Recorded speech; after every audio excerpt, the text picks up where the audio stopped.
সভাপতি, আজকের অনুষ্ঠানের প্রধান অতিথি মধ্যবাড়িয়া উপজেলা বিএনপির বিপ্লবী আহ্বায়ক ধানের শীতের কান্ডারি দুর্দিনের রাজপথে আন্দোলন সংগ্রামের শহীদ হিরণময় হাতিয়ার জনাব রুহুল আমিন দুলাল ভাই, উপস্থিত নেতৃবৃন্দ, আজকের মূল আকর্ষণ যারা সামনে আসেন ভাইরা এবং মা বোনেরা, সবাইকে ধানের শীতের পক্ষ থেকে শুভেচ্ছা অভিনন্দন।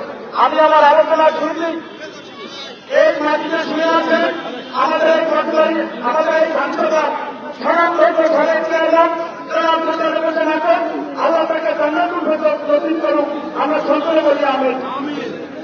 আজকে বক্তব্য আমাদের নেতৃবৃন্দদের আমি শুধু একটি কথা বলতে চাই, সেটা হচ্ছে বিগত 17টি বছর আমরা আন্দোলন সংগ্রামের মধ্য দিয়ে রুহুল আমিন দুলাল ভাইয়ের নেতৃত্বে এই ব্যাপারিয়ায় একটি দুঃশাসন মুক্ত করেছি।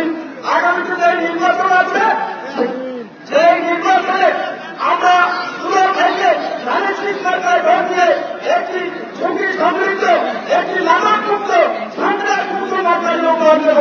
আজকে এখানে যারা উপস্থিত রয়েছেন অনেকে বিভিন্ন রাজনৈতিক আদর্শ বিশ্বাস করে, কিন্তু সর্বোপরি শেষ কথা হচ্ছে আমাদের সমাজের সকলে মুক্তিযুদ্ধের প্রতি আমরা যারা বিশ্বাস করি, যারা আমরা স্বাধীনতার বিশ্বাস করি, যারা আমরা একাত্তরের বিশ্বাস করি, তারা ধানের শীষকে নিশ্চয়ই বিজয়ী করবেন।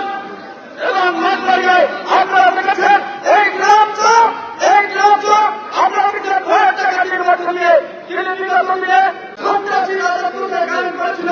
সেই রাজত্ব কায়েম করা আগামী দিনে যদি বিএনপি ক্ষমতায়